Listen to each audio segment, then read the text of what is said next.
नमस्कार दोस्तों।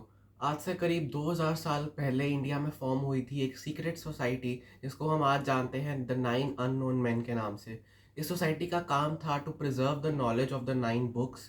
And in 9 books के अंदर जो नॉलेज थी वो कोई ऐसी नॉर्मल सी नॉलेज नहीं थी। वो ऐसी नॉलेज थी कि जिसके बारे में हम आज सोच भी नहीं सकते हैं। It is even beyond our imaginations.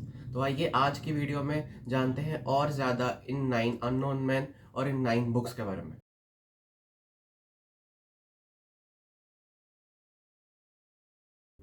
तो इस कहानी की शुरुआत होती है when Mauryan emperor Ashoka transformed into a Buddhist.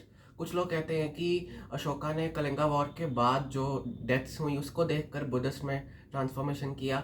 But कुछ लोग कहते हैं कि उसने वॉर से पहले ही बुद्धिज़्म को एक्सेप्ट कर लिया था। बट जो भी हो, उसने जब भी करा हो, उसने बुद्धिस्ट बनने के बाद अपनी लाइफ डेडिकेट कर दी टू नॉलेज एंड पीस। और तभी अशोका को रियलाइज़ हुआ कि उस टाइम पे जो इंडिया के पास नॉलेज अवेलेबल थी, अगर उस नॉलेज को प्रिजर्व ना किया जाता और वो गलत हाथों में चली जाती तो वो इंसान प्रलय भी ला सकता था। This was when he decided to form a secret society जिसका काम ही होगा to preserve this knowledge. Ashoka मानता था कि नॉलेज ही सारी पावर है एंड ये पावर उसी के हाथ में देनी चाहिए जो इसका सही टाइम पे सही इस्तेमाल करे। As a result he gathered India's 9 brilliant minds from 9 different fields and इन्हीं को आज हम 9 अननोन मैन के नाम से जानते हैं। एंड इस सोसाइटी का एक रूल था कि इसमें हमेशा 9 मेंबर्स ही रहेंगे, ना तो 9 से ज़्यादा ना ही 9 से कम। अब ऐसा क्यों था, उसको 9 से क्या इतना प्यार था वो हम नहीं जानते हैं। बट हाँ, हमारे एंशियंट टाइम्स के अंदर इंडिया के अंदर भी 9 की काफ़ी वैल्यू थी। अब हम 9 की वैल्यू क्यों थी इतनी, वो किसी और वीडियो में बात करेंगे। एंड इन मेंबर्स को अपनी रिप्लेसमेंट भी अपॉइंट करनी पड़ती थी सो दैट वो उनकी रिस्पॉन्सिबिलिटीज़ का टेक ओवर कर पाए उनके मरने के बाद। कहते हैं कि ये सोसाइटी आज तक इसी वे में चल रही है, आगे आगे आगे आगे, पीढ़ी दर पीढ़ी।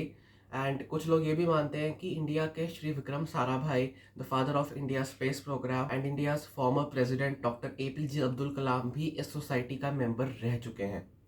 सो now let's talk about the 9 books. The first one was physiology. नाम से समझ में आता है कि this book had all the studies about physiology. And ये भी कहते हैं कि इस बुक के अंदर टच ऑफ डेथ नाम की एक टेक्निक को डेमोन्स्ट्रेट किया गया था। Using this technique you can kill someone by just one touch.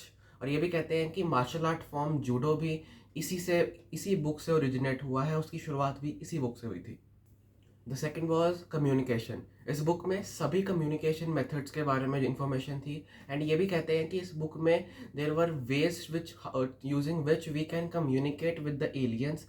मतलब कि वो सीक्रेट मैन भी जानते थे एलियंस की प्रेजेंस के बारे में, एलियंस हैं या नहीं है, जो कि हम नहीं जानते हैं। The third was gravity. इस बुक के अंदर ग्रेविटी के सीक्रेट्स के बारे में इंफॉर्मेशन थी। एंड इसमें डायरेक्शंस भी थी that how you can build a vimana, मतलब जिसको हम आज एरोप्लेन कहते हैं। Then comes microbiology. नाम से समझ में आता है that it had all the information about microbiology and viruses etcetera. Then comes propaganda. This book includes a study of psychological warfare strategies. Then comes cosmology. नाम से समझ में आता है this book had all the information about universe and space. Then comes alchemy. इस book के अंदर सारी जानकारी थी about metal transmutation and इसमें ये भी लिखा गया था that how you can convert a metal to gold. Then comes light. इस बुक के अंदर सारी इंफॉर्मेशन थी about the properties of light.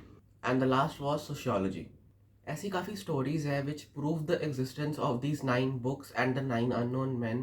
जिसमें से एक है कि एक ब्रॉन्ज हेड हुआ करता था, रोबोटिक ब्रॉन्ज हेड, जो कि येस और नो के अंदर आंसर्स देता था आपके क्वेश्चंस के, जो कि हमारे आज के बाइनरी सिस्टम से काफ़ी मेल जोल खाता है। कुछ लोग ये भी मानते हैं कि अलेक्जेंडर यर्सिन, जिसने पूरी दुनिया को बिबोनिक कोलेरा एंड प्लेग से बचाया था, वो एक्चुअली में इंडिया आया था एंड आके इन मेन से मिला था, इस सीक्रेट सोसाइटी वालों से। एंड उन्होंने इसको वे बताया था कि how you can make the medicine of cholera. And उस इनकी वजह से ही सारी दुनिया बच पाई थी।